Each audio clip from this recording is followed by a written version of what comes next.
Мої вам вітання. Я Світлана. Запрошую ласкаво у свій садок. Сегодня буду отвечать на ваши вопросы. Их накопилось за зиму и за первый месяц весны много. Буду ходить по саду, показывать вам растения, называть названия. Часто вы спрашиваете. И отвечать на ваши вопросы. Идемте, несмотря на то, что день такой хмурый и пасмурный, немножко моросит дождик, прогулка и ответы на вопросы получатся интересные.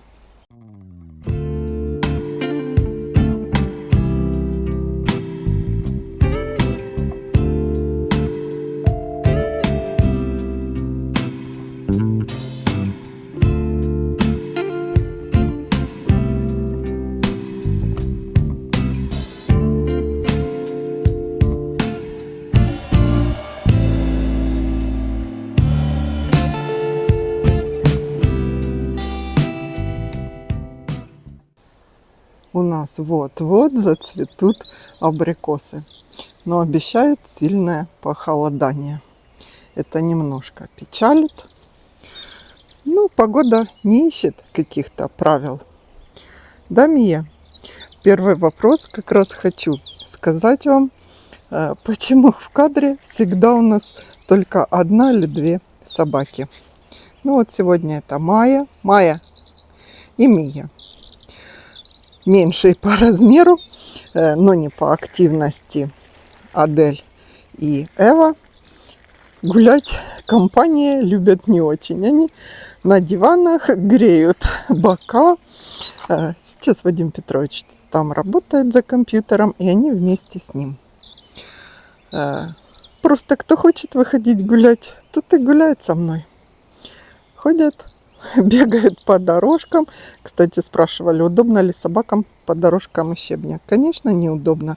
Им по травке лучше или по ровной дорожке из плитки. А тут им лапки колет. Ну, у нас мелкий щебень. Если вы заметили вот эту дорожку, но я ее еще не доделала, вдоль дома. И сразу структура сада поменялась. Стала такая более законченная дорожка, как подводка. Следующий вопрос. Мия, идем. Ты, видимо, больше всех любишь позировать, да? Показывать наш сад. Следующий вопрос про дорожки.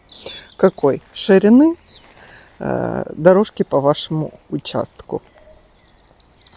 Когда я чертила план сада, я учитывала эргономику, что все дорожки должны быть, первое, удобны для людей, для ходьбы и для провоза каких-то, может быть, тачек, может быть, когда покупки из машины. Вот мы планируем купить, когда закончимся во дворе, такую на аккумуляторном ходу тачку, чтобы продукты со стоянки, с той далекой, до дома возить. У нас это получается 45 метров от стоянки до дома. Далековато, когда покупаем продукты. Так вот, чтобы было удобно, дорожка для людей должна быть не меньше 1,20 м. Ну или хотя бы метр. Вот эта дорожка у нас метр. Я хочу еще с другой стороны поставить бетонный все-таки бордюр повыше и приподнять ее, когда плитка будет уже уложена. Будет дорожка немного выше. Остальные дорожки по важности, по сложности, вот когда мы дойдем до круга с розами, там дорожка 90, немножко меньше. Она идет уже прогулочная. Смотрите, пионы.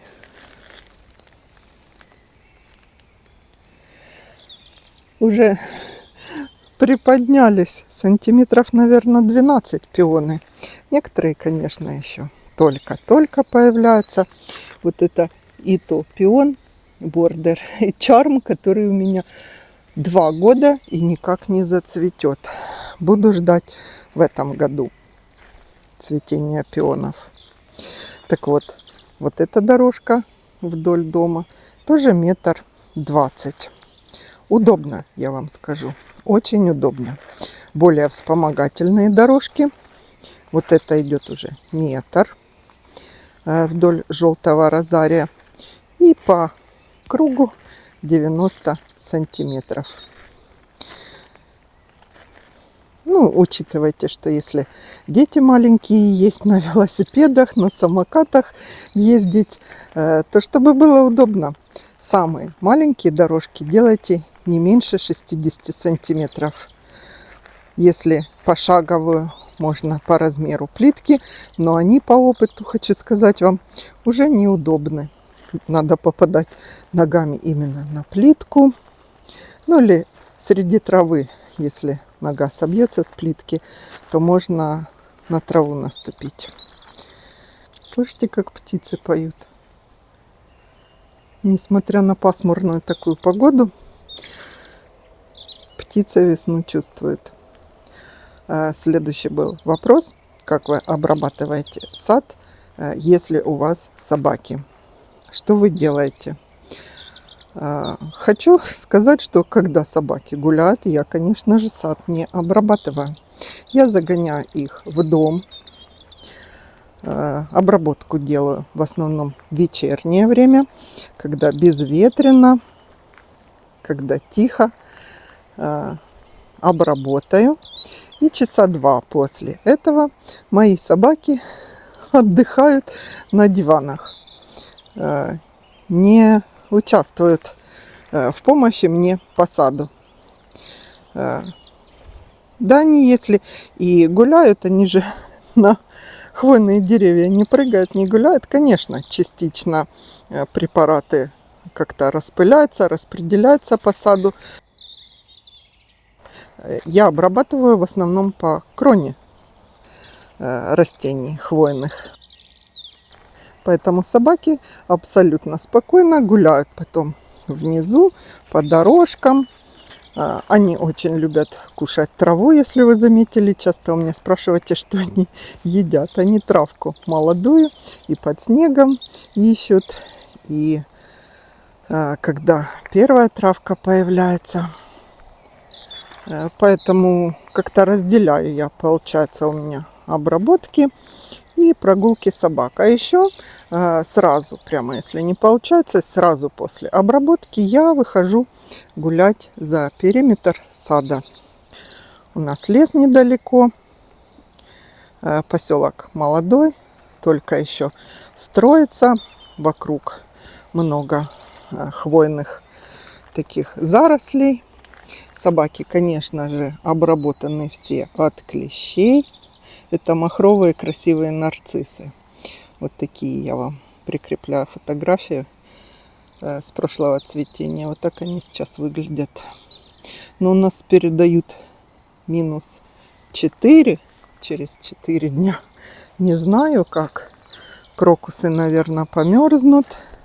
Но нарциссы, надеюсь, что нет. Так вот, обязательно обрабатывайте собак от клещей. Очень много, особенно в хвойных зарослях, в сухой траве. Опять же, вопрос про собак. Ломают ли вам растения собаки? Не портят ли? Скажу сразу, что Джек Расселы порода очень активная. И они, конечно же, бегают, носятся, но в основном друг за другом.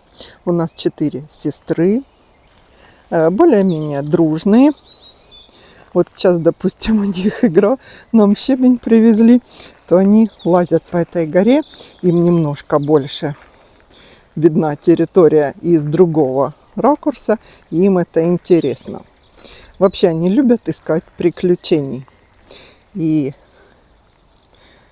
выходите оттуда и бегают друг за другом. Если уж у них даже тропинки такие определенные, протоптанные, я вначале их исправляла, закрывала, а потом думаю, пусть уж лучше так. Были когда маленькие, как-то они были более активные, рыли ямы какие-то, подкопы делали. Сейчас проблемы, если они кротов роют. Майя услышала, птица какая-то. Она вот. Смотрите, что это за птица. Я вам ее приближу.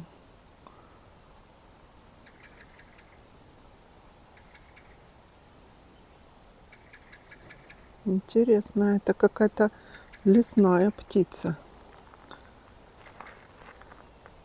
Так интересно она звуки издает. Это точно не скворец. Кто знает, что это за птица, напишите. У нас тут очень, кстати, много птиц интересных. Они когда были маленькие, Эва особенно, она сейчас 4 килограмма, а маленькая была вообще килограмм. Немножко такая Джек Рассел миниатюрная. Так вот, когда они гуляли, я боялась. У нас тут и ястребы, и соколы летали, и парили прямо. Ну, тут поле было, трава, и они бегают, а я на крыльце сидела. Так вот, охотились за щенками, охотились, парили. Вот так зависают и смотрю над нашей поляной. Я их бегом в охапку и домой. Легко может спикировать, схватит лапами и унесет. А вот она, птица на той сосне села. Но это не скворец. Скворцы совсем не так. Видите, как нам повезло, мы такую интересную птицу увидели. И собаки так среагировали. Интересно.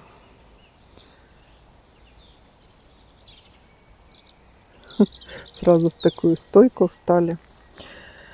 Так вот, сейчас собаки делают мало проблем в саду. Только когда, даже пионы мне они не ломают, лилии. Когда молодые лилии, ну тут я, наверное, и сама немножко виновата. Я лилии насадила везде между растений, что им вот так вот пройти, где-то погулять, честно говоря, место только на поляне. Ну, они любят там бегать, играть. И по таким участкам, где я пытаюсь тоже посеять газон. Так, что хотела рассказать еще вам. Вот, часто вопрос, что это за туя, что это за сорт туи, такой конусовидной, красивой. Скажите, покажите. У меня на канале есть видео «Самая красивая туя». Ну, во всяком случае, для меня. Это туя Пирамидалис ауреа. Посажены тут они. Я мерила, по-моему, 1,60 м, 1,80 м смарагды и пирамидалисы. И она мне настолько понравилась, что я посадила вот в это место маленькую. Будем наблюдать, как она растет, набирает объемы. Это тоже пирамидалис ауреа. Посажена зимой. Я ее в питомнике купила по скидке, и она двуствольная там. Ну, в принципе, для меня это не принципиально. 1 или 2 ствола. Хотя я вам рассказывала, выбирайте лучше в 1 ствол растения. Но тут у нее будет вот такая крона, и совершенно не видно. Распушится. И есть у меня еще одна пирамидалис ауреа. Мы ее вот так в просвет сейчас увидим. Тоже была посажена. Вот она. Малепусенькая такой. Осенью позапрошлого года есть видео. Если я найду, прикреплю ссылку, где я как раз показывала, буду ее высаживать. И мы будем наблюдать, как она растет. Растут эти туи средне быстро, если вот, допустим, сравнивать с Ивонной. Сейчас подойду к Ивонне.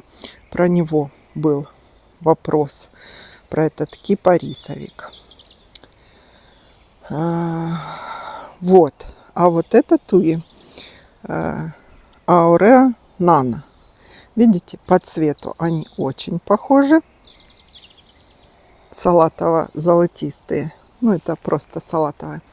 А по форме они такие яйцеобразная форма у них. Это карликовый сорт. Ну, карликовый не значит, что вообще там 30 сантиметров. До 1,5-2 метров видела в некоторых садах стриженные формы до 2 метров дорастают. Стрижкой, конечно, можно сдерживать их рост, форму красивую придавать. Надеюсь, я этим и буду заниматься. Ауреа нано. Нано значит маленькая. Так, я розы никак не замульчирую, а вы траву едите. Очень тепло у нас, плюс 11 градусов. Так, вопрос про кипарисовики. Как перезимовали ваши кипарисовики? Вот это Пельц Блю. У него форма очень перекликается с формой Ивонны, если так сравнивать немножко издали. Немножко такая она, видите, разложистая. Ветви снизу растут, такие длинненькие, но я их пристригла. Потому что если отпустить свободное плавание, как с Ивонны, придется связывать их. Они от порывов ветра могут развалиться. Ну и вообще форму немножко держать такую плотную, потому что у нас и ветра, и дожди. Наверное, я его еще немножко пристригу. Растет медленнее, чем Ивонны. Вот это аллея с Ивонны. Видите, он сейчас такой, ну, если сравнивать с пирамидалисами, немножко более темный, как бы тусклее. Но когда уже совсем потеплеет и будет хорошо, он станет очень похож по цвету на пирамидалисы. Такой золотисто-салатовый. Вот такая у него сейчас крона. Немножко с лимонным оттенком. Я его тоже пристригла. Видите, ветви. Но все равно надо больше. Он у меня выпадал уже на дорожку. Спрашивали, какой вы посоветуете кипарисовик, Ивонны или в аллею сажать, или пирамидалис. По-моему, так вопрос звучал. Так вот, смотрите, они разные по форме кроны. У Ивонны ствол проглядывается, но я его, конечно, не застригала тут. Вот такой он очень толстый, растет намного быстрее, чем пирамидалисы. Если пристригать, то он будет плотнее. А пирамидалисы, если посмотреть, я с ними вообще ничего не делала. Крону не поправляю. Можно, конечно, более такую каплю или пузатенькую и заужать кверху. Но он и сам красиво держит. Природная форма у него красивее, плотнее крона. И, как я сказала, он медленней растет. Ну вот мы подошли к этому молоденькому. Уже сразу покажу его. А потом перейдем к следующему вопросу. Смотрите, какой он чудный. Чудный и яркий. И вот так, если сравнивать с Ивонной, видите, цвет хвои у него ярче становится раньше. Ивонны более в зелень уходят. Ауреа пирамидалис. Не путайте, есть туя пирамидалис компакта. Это не тот вариант. Нарциссы карликовые какие-то на фоне коники голубой моей. Так, пион белый древовидный. Здесь на почках, не знаю, как эти заморозки, конечно, мы переживем. Так, и следующий вопрос. Хотела про магнолии. Очень интересное что-то вам рассказать. Сейчас подойдем к магнолии. Майя, идем, будешь показывать магнолию. Это даже не вопрос звучал, а как комментарий, как рекомендация, совет. Очень интересная. если кто-то не читал, ну или не читает комментарии, я бы хотела его озвучить. Благодарность автору. Живет в Болгарии и сказала, что на мой рассказ о том, что в приствольный круг магнолии лучше не сажать близко растения. Вот я вам покажу. У меня молодые кусты все-таки гортензий высажены крупнолистной череночки прошлого года. Вот они. Нарциссы Света тут посадила, среди травы не видны. Так вот, в приствольный круг магнолии по рекомендациям не надо ничего сажать. Корневая система поверхностная и котики. И магнолия может плохо расти. Но комментатор написала, что в Болгарии практикуют высаживать в приствольный круг магнолии даже в одну посадочную яму. Я просто передаю ее комментарий. Я не знаю, как это будет. Можете попробовать розу плетистую или большой шарап розу. И тогда роза-то распускается позже, магнолия цветет раньше. Смотрите, вот магнолии вот-вот зацветут. Вот-вот. Новость утром слушала. На Западной Украине, в Ужгороде, начали цветение магнолии. Красота неимоверная. Скоро и у нас такая будет. Так вот, в посадочную яму сажают розы. И когда магнолия цветет, выпускает листву, становится большим красивым деревом облиственным, как опору его используют для плетистой розы. Закрепляются ветви, фиксируются по наружной кроне. И они как бы обвивают. Это естественный, получается, естественная опора. Смотрится невероятно красиво. Я представляю, как красиво. Единственный вопрос у меня возникает, как уживается корневая. У роз вообще-то корневая система больше вглубь идет. Если вы пересаживали розы, вы знаете, ну я пересаживала. Было такое, что какой-то 1, 2, 3 очень глубоких корня уходят в глубину. Магнолию я не пересаживала, не знаю, но читала, что ее корневая система поверхностная. Надеюсь, они друг другу не мешают. Вот такой хотела поделиться с вами рекомендацией. Может быть, кто будет сажать магнолию, попробуйте одну розу и посмотреть, как это будет совместное их цветение. Единственное, если что-то не получится, Майя, вот ты в грязи сидишь там, да? То мама мыть тебя будет. Моя самая большая собака. 10 килограмм, даже больше. Иди сюда, ты замерзла.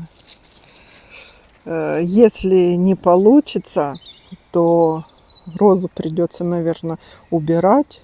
Вообще насовсем вырубывать как-то, потому что если начать ее выкапывать, пересаживать, наверное, травмируются корни магнолии.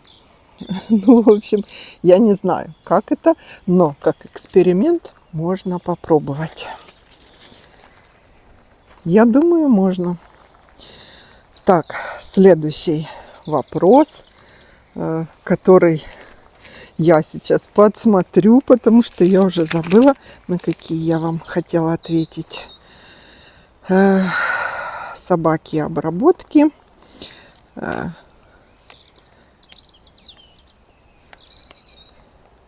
Вот. Хотела я еще сказать, но это как бы напоследок, как перезимовали крупнолистные гортензии. Хочу сказать, что перезимовали в открытом грунте, наверное, хорошо, но самые верхние почки у меня все-таки подмерзли. Нижние почки из земли и сантиметров где-то по 5, по 7 там почки. Иду сейчас покажу вам какую-то. Надо было в другом месте показывать. Но у меня маленькие растения, это мои черенки прошлого года, а большие, ну вот я вам сейчас тут покажу, это совсем маленький череночек бесконечное лето. Вот как перезимовал, открыт, но я думаю, если у нас вот это морозы начнутся, надо будет прикрыть опять. И вот этот большой куст. Так вот его я, мне кажется, немножко переукрывала, потому что у него почки на самом верху. Нет, вот тут есть зеленые.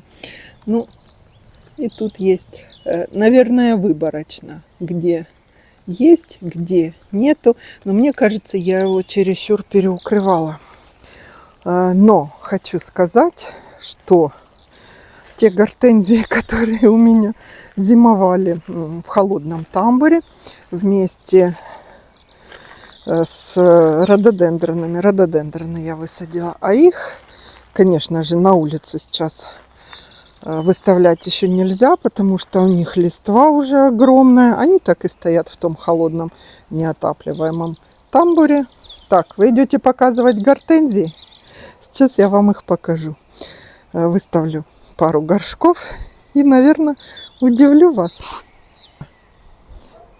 Я вытащила несколько горшков сюда, на наше будущее крыльцо поставила, никак мы не начнем. Они у меня собираются цвести, мои крупнолистные гортензии. Вот так они выглядят. Вот это, кстати, сорт Мася. Лист у него еще больше, красивый такой. Все на соцветиях, на бутонах. Я так думаю, наверное, в конце апреля я уже вам покажу их цветение. Почти все уже на бутонах гортензии.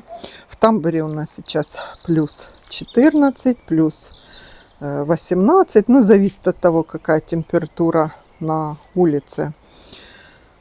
Ну, вот такой мой опыт передержки растений в неотапливаемом помещении. Ранняя теплая погода в январе, потом в феврале немножко тепло было. Сделали свое дело. Как буду на следующий год, часть я буду высаживать в открытый грунт. Уже места для некоторых нашла сортов. А часть буду держать. Мы планируем там построить садовый домик, неотапливаемый тоже. И какое-то время, я думаю, они будут там, а какое-то время потом опять же сюда перенесу. Ну, в общем, раннее такое цветение не есть, наверное, хорошо. Во всяком случае, на следующий год буду что-то менять, потому что у меня в тамбуре сейчас стоит порядка 18 горшков. Так, ну буду, наверное, я заканчивать. Очень хорошо на улице. Такая погода влажная, смотрите. Вот-вот распустится лиственница. Про тюльпаны я вам уже говорила. Взошли, но средне хорошо. Ну, как бы хорошо, но тут у меня еще тюльпаны прошлого года посадки. Не с выгонки тюльпанов, а еще я просто сажала. То я думаю, тут они вперемешку, но на следующий год цветение обещает быть очень красивым. Тюльпаны сейчас, кстати, можно подкормить осенним удобрением, чтобы луковицы нарастали. Или разбросать по земле, или плантафолом 5-15-45, если вы так же, как и я, любите по листу. Но пока тепло. Вот это если похолодает, мы ничего не делаем. Вообще никаких подкормок другим растениям не делаем. Вот еще последний вопрос хотела сказать. Последнее видео по уходу за хвойными. Много вопросов. Подскажите, что хорус лечит, какие болезни. Подскажите, дозировки, подскажите от такой болезни, чем обрабатывать. Хочу сказать сразу, что я, ну как, рекомендации, советы могу давать только на те проблемы, с которыми я сталкивалась сама и их решила благополучно. Как, допустим, с этим можжевельником от ржавчины, я вам говорила, я фундазолом его, этот казацкий можжевельник, лечила. Получилось, я про это вам рассказываю. Про другие болезни, к счастью, в моем саду, кроме паутинового клеща и на туи такая пятнистость появилась, я ее хорусом как раз вот и лечила, других болезней в моем саду не встречалось. В саду проходят профилактические обработки, и он здоров. Поэтому рекомендаций более глубоких давать я не буду. А вам могу посоветовать, что в случае какой-то проблемы с вашими хвойными растениями не занимайтесь как бы самолечением. Обратитесь в питомник, где вы покупали, или если он далеко, в близлежащий, даже можно любой питомник, подойдите к агроному, не к менеджеру, к агроному, и опишите ситуацию. Если есть, обязательно покажите фотографии, и вам дадут уже профессиональный совет, потому что хвойное растение очень легко потерять, если начать его брызгать то тем, то этим, обработки хаотично проводить, спасая. Понятно, что хочется спасти растения, но все должно быть, ну, я считаю так, с научной точки зрения. Вот хотела еще эту розу показать. 15 сентября высадка была, Традескант, по-моему, по записям посмотрю. Я ее открыла, она в таком состоянии с листьями и была. Зимой, получается, перезимовала с листьями. На всех остальных такой листвы нету еще. И, кстати, только вот эту клумбу еще не подстригла. Это английская, по-моему, роза. Как вы запоминаете названия, новых еще не запоминаю, но уже стареньких своих, почти 200 с хвостиком, уже запомнила. Все, значит, на вопросы ответила, на обработки, на все это я вам рассказывала. То, что я знаю, умею. Я же не агроном в 10-м поколении, часто слышу, смотрю, рассказывают садоводы про сад. И дедушка был агрономом, и бабушка, и прабабушка, и папа, и мама. У нас в семье такого не случилось. Я садовод в 1-м поколении, и всего 5 сезонов, представьте. 5 сезонов я только учусь выращивать свой сад. Думаю, у меня получается. Поэтому делюсь своими находками с вами. И многому учусь из ваших комментариев от более опытных и ландшафтных дизайнеров. И вот в питомнике езжу к агроному, очень много спрашиваю, потому что мне это просто интересно. Знаете, когда, ну, хорошо, хоть в таком возрасте я нашла то, что интересно тебе, чем можно жить, что радует глаз и лечит душу. Растения. У меня это растения. На сегодня, я думаю, будем заканчивать. Всего хорошего. А у меня запланирован сегодня день не работы по саду, а хочу поехать на шопинг. Хочу сделать себе что-нибудь приятное, купить, порадовать глаз.